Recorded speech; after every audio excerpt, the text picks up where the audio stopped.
حضرات، اس سیشن میں ہم گفتگو کریں گے ممتاز افسانہ نگاروں پر، عصمت، کرشن چندر، بیدی، منٹو، انتظار حسین۔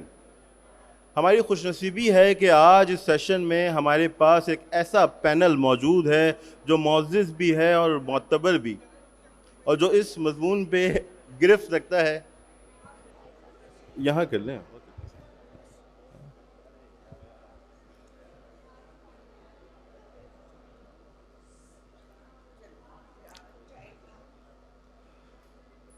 میں آپ سب سے ملتمس ہوں کہ اگر آپ لوگ اپنی نشستوں پہ بیٹھ جائیں تو پروگرام کا باقاعدہ آغاز کیا جائے۔ آج کے جو ہمارا پینل ہے، جو اسپیکرز کا پینل ہے، اس میں کئی اہم معتبر شخصیات موجود ہیں جو اردو افسانے کے موضوع پر صنعت تصور کرتی ہیں، اس پہ گرفت رکھتی ہیں۔ ہمارے ساتھ موجود ہیں ممتاز فکشن نگار نقاد جناب ناصر عباس نیر صاحب، جو اسٹیج پہ آ چکے ہیں، ان کے لیے بہت سی تالیاں۔ ساتھ ہی موجود ہیں نیلی بار کی مصنفہ، معروف فکشن نگار استاد محترمہ طاہرہ اقبال صاحبہ، باکمال فکشن نگار سینئر صحافی اور اخبار جہاں کے سابق ایڈیٹر اخلاق احمد صاحب اسٹیج پہ آ چکے ہیں آپ سب کی تالیوں میں۔ ساتھ ہی معروف نقاد فکشن نگار اکیڈمی ادبیات کی چیئرپرسن استاد محترمہ نجیبہ عارف صاحبہ بھی ہمارے ساتھ موجود ہیں۔ سینئر فکشن نگار نقاد اور فکشن کے ارتقاء پہ گہری نظر رکھنے والے مرزا حامد بیگ صاحب کو بھی آج ہمیں سننے کا موقع ملے گا۔ حضرات، آج کی جو مجلس صدارت ہے وہ دو بے حد اہم فکشن نگاروں پہ مشتمل ہے۔ ہمارے ساتھ موجود ہیں رجحان ساز فکشن نگار، افسانہ نگار، صحافی، آپ سب کی تالیوں میں محترمہ زاہدہ حنا صاحبہ، اور تشریف رکھتے ہیں ون اینڈ اونلی عہد ساز فکشن نگار ہم سب کے جناب اسد محمد خان۔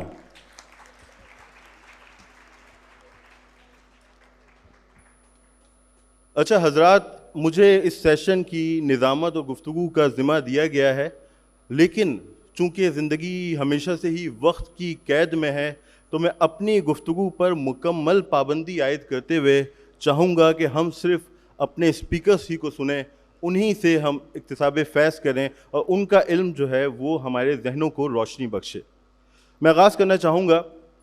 حضرات، ایک بار انتظار حسین نے اپنے ایک ہمعصر ادیب سے متعلق لکھا کہ اس کا جو افسانہ ہے وہ دن بہ دن سکڑتا جا رہا ہے، مختصر ہوتا جا رہا ہے۔ تو وہ لکھتے ہیں کہ مجھے خدشہ ہے کہ ایک دن وہ افسانہ نگار آئے گا اور خالی ورق میرے سامنے رکھ دے گا، ڈاکٹر صاحب خالی ورق رکھ دے گا، اور میں کہوں گا کہ یہی اس کا بہترین افسانہ ہے۔ تو انتظار صاحب نے یہ بات انور سجاد سے متعلق کہی تھی، ان دونوں میں عجیب و غریب لو ہیٹ کا ریلیشن تھا۔ میں چاہوں گا کہ ہمارے ساتھ ممتاز نقاد فکشن نگار جناب ناصر عباس نیر موجود ہیں، تو اپنے مشاہدات، اپنا مطالعہ اور اپنا تجزیہ ان دو باکمال قلمکاروں سے متعلق ہمیں عطا کریں۔ آپ کی تالیوں میں جناب ناصر عباس نیر صاحب۔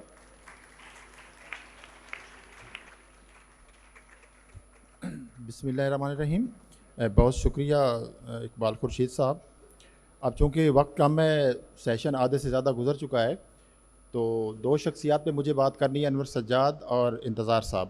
تو میں آغاز انور سجاد سے کروں گا، کیونکہ انتظار صاحب پہ گفتگو پہلے ہوتی بھی رہی ہے، وہ یہاں تشریف بھی لاتے رہے ہیں، ہم سب نے ان پہ لکھا بھی ہے، تو جو وقت بچا وہ انتظار صاحب کے لیے، لیکن میں شروع میں انور سجاد پہ۔ ہمارا وجود، ہمارا کنبہ، ہمارا گھر، ہماری گلی، ہمارا گاؤں، ہمارا شہر، ہمارا ملک پسینے سے بنی زنجیر ہے، جس میں ہم صدیوں سے جکڑے اپنے چوراہوں میں ٹھٹھر ٹھٹھر کر منجمد ہو گئے ہیں۔ الف سے یہ تک تمام لفظوں کو بیڑیاں پہنا کر عمر بھر کے لیے زندہ میں ڈال دو کہ اس سے خاموشی طویل ہوگی اور تحفظ دائمی۔ یہ سطریں انور سجاد کے تیسرے افسانوی مجموعے آج کے پہلے افسانے، جو ان کے افسانوں کے مجموعے کا نام ہے، الف سے یہ تک لی گئی ہیں۔ اس عنوان کا ذیلی عنوان ہے محمود درویش سے مکالمہ۔ اس میں محمود درویش، جو فلسطین کے بہت ہی ممتاز ترین شاعر تھے، ان کی مشہور نظم شناختی کارڈ کی گونج سنائی دے رہی ہے۔ آج غزہ میں جو کچھ ہو رہا ہے وہ ایک کہانی کا بار بار دہرایا جانے والا واقعہ ہے۔ وہ کیا ہے؟ پہلے شہر اور بستیاں جنگ میں چھینو، مکینوں کو مار ڈالو یا انہیں بستیاں خالی کرنے پر مجبور کر دو، پھر ان بستیوں کو نام و نشان مٹا دو، پھر ان کھنڈرات کو اپنی سرحد میں شامل کر لو۔ انور سجاد کی اس تحریر میں اسی اسرائیلی بربریت پر فلسطینی رد عمل کا اظہار ہوا ہے۔ 1948 کی عرب اسرائیل جنگ میں محمود درویش کے گاؤں پر اسرائیل نے پہلے قبضہ کیا، پھر اسے صفحہ ہستی سے مٹا دیا۔ صفحہ ہستی سے مٹائی جانے والی بستیاں وہاں کے باسیوں کی روحوں اور تخیل میں ابدی طور پر بس جایا کرتی ہیں۔ محمود درویش نے اسی بستی کا نوحہ عمر بھر لکھا۔ شناختی کارڈ میں درویش دہراتا ہے، یہ ان کی اس نظم کی کچھ ترجمہ ہے، لکھو کہ میں عرب ہوں، صفحے کے اوپر لکھو کہ میں کسی سے نفرت نہیں کرتا، نہ میں قبضہ کرتا ہوں، لیکن اگر مجھے بھوک لگے تو میری غذا غاصب کا گوشت ہوگا، میری بھوک سے خبردار اور میرے غصے سے خبردار۔ یہ ان کی نظموں کا ترجمہ تھا جو شناختی کارڈ ہے محمود درویش کی، اور جس کی بعض گشت انور سجاد کی اس افسانے میں موجود تھی۔ ہم دیکھتے ہیں کہ غاصب خبردار نہیں ہوا، اس نے اپنی روش ترک کی ہے، نہ وضع بدلی ہے۔ ہم تمام یہاں ادیب، اس عہد کے تمام ممتاز ترین ادیب اور نئے ادیب بیٹھے ہیں، ایک جملہ میں کہنا چاہتا ہوں، ہمیں اس سچائی کو تسلیم کرنا ہوگا کہ شاعروں کے نوحوں اور تنبیہوں کا اثر غاصبوں پر نہیں ہوتا۔ ہاں، وہ مظلوموں کو اکٹھا ضرور رکھتے ہیں۔ تو محمود درویش کا بھی اثر نہیں ہوا، اور فلسطین میں اس وقت جو کچھ ہو رہا ہے وہ اس سب کے باوجود ہو رہا ہے کہ وہاں کے شاعروں نے ہمیشہ اس پر لکھا۔ انور سجاد کا یہ افسانہ 1970 کی دہائی میں کسی وقت لکھا گیا جو ان کے مجموعے آج میں شامل ہے۔ یہیں سے پتہ چلتا ہے کہ جو انور سجاد تھے ان کے لیے لکھنے کا عمل کیا تھا کہ وہ اپنے زمانے کو اور آج کو لکھتا ہے۔ یہ جان بوجھ کر رکھا تھا کہ آج سے مراد وہ افسانے جو آج کے عہد کو، آج کی صورتحال کو لکھتے ہیں۔ اور ایک بات تھی کہ لیکن سارے جو فرق پیدا ہوتا ہے کہ کوئی لکھنے والا آج کی تعبیر کیا کرتا ہے۔ ترقی پسندوں کے لیے جو آج تھا وہ ایک مارکسی نظر سے تھا، جدیدیت پسندوں کے لیے زیادہ تر فرائیڈین زاویے سے تھا۔ انور سجاد کے ہمیں یہ نظر آتا ہے کہ وہ حقیقت کو کلیت میں دیکھتے ہیں۔ وہ یہ سمجھتے تھے کہ اگر آپ آج کی اتنی تعبیریں کریں گے تو آج کے اتنے ہی ٹکڑے ٹکڑے ہو جائیں گے۔ اور ایک ادیب کے لیے ہمیشہ یہ چیلنج رہتا ہے کہ وہ زندگی کو ٹکڑوں میں بے شک بیان کرے، لیکن وہ ٹکڑے مل کر ایک زندگی کی ایک مکمل کہانی کو ضرور لکھیں۔ اس لیے جو انور سجاد تھے ان کا جو افسانہ ہے وہ ان کے ہاں جو ترقی پسندی اور جدیدیت ہے وہ اس کی ایک یکجائی ملتی ہے۔ اس کا ایک ثبوت ان کے وہ تراجم بھی ہیں۔ مثال کے طور پر انہوں نے ایمانوئل کازاکیووچ کی ناولٹ نیلی نوٹ بک کا ترجمہ کیا تھا، اور اس کا موضوع کیا ہے؟ لینن کی کتاب ریاست اور انقلاب۔ اس کا وہ مسودہ تھا جو لینن نے وہاں سوئٹزرلینڈ میں بیٹھ کر لکھا تھا، اور شاید اسی وجہ سے ان کے ترقی پسند رجحان کی وجہ سے خود انور سجاد کو 2 دفعہ گرفتار کیا گیا تھا جنرل ضیاء کے زمانے میں۔ دوسری طرف انہوں نے 16ویں صدی کے ڈچ مصنف بوش کی جو پینٹنگ تھی دا گارڈن آف ارتھلی ڈیلائٹس، اس کی بنیاد پر اپنا ناول خوشیوں کا باغ لکھا تھا، اور اس ناول کے بارے میں یہ کہا جاتا ہے کہ یہ سریلی مصوری کی اولین مثال ہے۔ سریلزم تو 1925 میں اس کا پہلا مینیفیسٹو شائع ہوا تھا، لیکن اس کی جو مثال تھی وہ اس مصوری میں نظر آتی تھی۔ اچھا، اب انتظار صاحب کو اور انور سجاد کا نام جدید علامتی افسانے کے بانیوں میں شامل کیا جاتا ہے، لیکن ان میں اختلاف زیادہ ہے جیسا کہ اقبال نے کہا، اور اختلاف جو اشتراک ہے وہ کم ہے۔ مثال کے طور پر انور سجاد کا جو افسانہ گائے ہے وہ اسی طرح ایک علامتی افسانہ ہے، انتظار صاحب کا آخری آدمی ہے، لیکن دونوں میں علامت سازی جس طریقے سے کی گئی اس میں بہت فرق ہے۔ انتظار حسین بندر کی علامت بائبل اور قرآن سے لاتے ہیں، لیکن انور سجاد کی جو گائے ہے وہ اس کے جو علامتی مفاہیم ہیں وہ اپنے آس پاس سے اور روزمرہ زندگی کے سامنے سے لیتے ہیں۔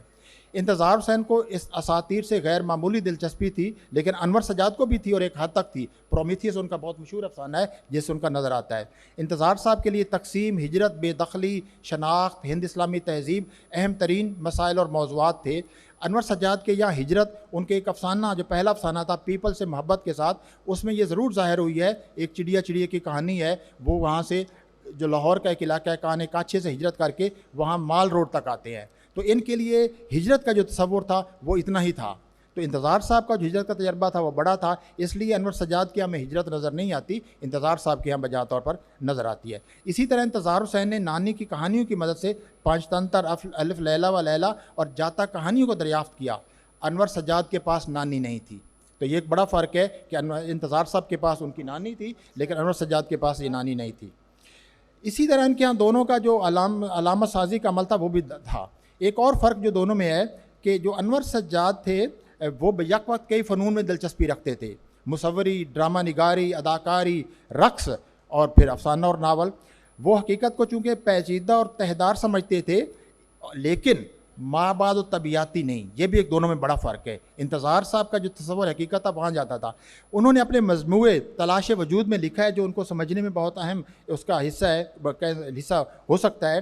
وہ کہتے ہیں کہ انہیں مضامین غیب سے نہیں آتے، یہ انور سجاد کی لفظ ہیں، اس لیے کہ غیب اور ان کے درمیان انسان موجود ہے. پھر دو ٹوک کہتے ہیں کہ وہ غیب کو انسانیا سکتے ہیں. یہ شاید انسانی تشکیلات کا اثر تھا کہ انہوں نے یعنی انسانی بنا سکتے ہیں لیکن انسان کو غیبیا نہیں سکتے. ان کا یہ فن بشمول افسانہ اسی انسان کی کہانی ہے جسے غیبیایا نہیں جا سکتا. لیکن یہ انسان بھی کوئی سادہ مخلوق نہیں ہے، یہ نہ کوئی ہنسا ہے نہ کوئی شے ہے، یہ رشتوں میں بندھا ہوا ہے اور ساتھ مسلسل جبر کا شکار ہے جو ان کے افسانوں میں خاص طور پر نظر آتا ہے. اسے رات، بچڑ خانے، پتھروں، خنجروں اور بچھوؤں کا مسلسل سامنا ہے جو ان کے افسانوں میں بار بار نظر آتے ہیں. انور سجاد مصوری، اداکاری، ڈرامے، رقص اور فکشن نگاری سب کی مدد سے اسی انسانی حقیقت کو پیش کرنا اور سمجھنا چاہتے ہیں. ہم کہہ سکتے ہیں، یہ ایک بات تھوڑی سی تنقیدی بات ہے میرے خیال ہے کہنی چاہیے، کہ وہ اس ضمن میں جو انور سجاد تھے ایمبیشیس تھے. سوال یہ ہے کہ جب آپ اتنے فنون میں بیکوت کام کرتے ہیں تو اس کا نتیجہ کیا ہوتا ہے؟ سوال، ایک تنقیدی سوال، کیا وہ ان سب فنون میں عظیم ہوئے؟ حقیقت یہ کہ نہیں ہوئے. وہ مصوری، اداکاری، ڈرامے میں اچھے تھے، عظیم نہیں تھے. ناول میں بھی وہ اچھے ہیں، افسانے میں وہ معتبر ہوئے. تاہم ان فنون کی شعریات اور بصیرت کا اثر ان کے فکشن پر سب سے بڑا پڑا. اور سب سے بڑا یہ فرق پڑا، اگر ہم انتظار صاحب ان کا فرق دیکھیں، ان کا جو فکشن ہے اس پر مصوری کا بہت اثر ہے. اور وہ جس طرح کہانی لکھتے ہیں وہ کہانی کو بیان کرنے سے زیادہ وہ مصور کرنے کی کوشش کرتے ہیں. مثال کے طور پر ان کا ایک افسانہ پرومیتھیس ہے، اس کی لائن دیکھیے، یوں لگتا ہے کہ یہ سریلی مصوری کی ایک لسانی تصویر ہے. سنیے لائن ہے، میز پر چند کاغذ، بغیر پتلیوں کی آنکھیں اس کی آنکھوں میں، اس کے ہاتھ میں قلم کی انی پر پتلیاں.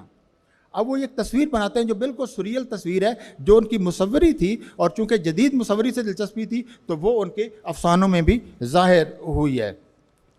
اسی طرح ایک ان کی سریلسٹ پینٹنگ کی ایک طرز پر لکھا گیا ان کا افسانہ پرندے کی کہانی ہے جو ان کی کتاب استعارے میں شامل ہے. اچھا، اب چونکہ مصوری سے یہ مدد لیتے ہیں تو ان کے افسانوں میں جو واقعات کی رفتار ہے وہ بہت سلو ہو جاتی ہے، اور لیکن اس کی جگہ وہ جو تصویریں ہیں، باریک تصویریں اور جدید، وہ ان کے یہاں زیادہ آتی رہتی ہیں. باقی انہوں نے ظاہر ہے ان کا بڑا تھا وہ جبر کے خلاف لکھا انہوں نے، اور جو جنرل ضیاء کے زمانے کا وہ تھا. آخر میں اور ہاں ایک آخری میں کہنا چاہتا ہوں، ان کی ایک اہم مثال جو ہے افسانہ بچھو، غار اور نقش ہے. یہ افسانہ اس سچائی کو پینٹ کرتا ہے، کوٹ، اگر بچھو دہکتی آگ کے دائرے میں محصور ہو جائے تو وہ خود کو ڈنک مار کے مر جاتا ہے، ان کوٹ.